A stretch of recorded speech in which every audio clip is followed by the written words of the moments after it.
छोटे से कस्बे में समीर नाम का एक लड़का रहता था। बचपन में ही पिता की मृत्यु हो जाने के कारण परिवार की आर्थिक स्थिति बड़ी दयनीय थी। समीर की मां कुछ पढ़ी लिखी जरूर थी, लेकिन उतनी पढ़ाई से नौकरी कहाँ मिलने वाली थी। सो घर घर बर्तन मांजकर और सिलाई बुनाई का काम करके किसी तरह अपने बच्चे को पढ़ा लिखा रही थी।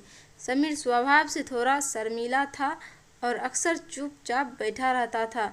एक दिन जब वह स्कूल से लौटा तो उसके हाथ में एक लिफाफा था। उसने माँ को लिफाफा पकड़ाते हुए कहा, माँ, मास्टर साहब ने तुम्हारे लिए ये चिट्ठी भेजी है, जरा देखो तो इसमें क्या लिखा है। माँ ने मन ही मन चिट्ठी पढ़ी और मुस्कुराकर बोली, बेटा, इसमें लिखा है कि आपका बेटा काफ़ी होशियार है। इस स्कूल से बाकी बच्चों की तुलना में आपका दिमाग बहुत तेज है और हमारे पास इसे पढ़ाने लायक शिक्षक नहीं है, इसलिए कल से आप इसे किसी और स्कूल में भेजें। यह बात सुनकर समीर का स्कूल न जाने का संकीर्ण का दुख तो हुआ, पर साथ ही उसका मन आत्मविश्वास से भर गया कि वो कुछ खास है और उसकी बुद्धि तीव्र है। माँ ने उसका दाखिला एक अन्य स्कूल में करा दिया।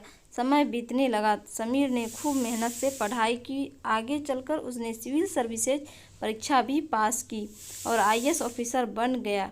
समीर की माँ अब बूढ़ी हो चुकी थी और कई दिनों से बीमार भी चल रही थी और एक दिन अचानक उनकी मृत्यु हो गई। समीर के लिए बहुत बड़ा आघात था। वह बिलख बिलख कर रो पड़ा। उसे समझ नहीं आ रहा था कि अब अपनी माँ के बिना वो कैसे जिएगा। रातों रात ही उसने अपने माँ की पुरानी अलमारी खोली और हाथ में उनकी माला, चश्मा और अन्य वस्तुएं लेकर चूमने लगा। उस अलमारी में समीर के पुराने खिलौने और बचपन के कपड़े तक संभाल कर रखे हुए थे। समीर एक एक कर सारी चीज़ें निकालने लगा और तभी उसकी नज़र एक पुरानी चिट्ठी पर पड़ी। दरअसल यह वही चिट्ठी थी जो मास्टर साहब ने उसे 18 साल पहले दी थी। नम आँखों से समीर उसे पढ़ने लगा। आदरणीय अभिभावक, आपको बताते हुए हमें अफसोस हो रहा है कि आपका बेटा समीर पढ़ाई में बेहद कमज़ोर है और खेल कूद में भी भाग नहीं लेता है। जान पड़ता है कि उम्र के हिसाब से समीर की बुद्धि विकसित नहीं हो पाई है, अतः हम इसे अपने विद्यालय में पढ़ाने में असमर्थ हैं। आपसे निवेदन है कि समीर का दाखिला किसी मंद बुद्धि विद्यालय में कराए अथवा खुद घर पर रखकर इसे पढ़ाए। सादर, प्रिंसिपल।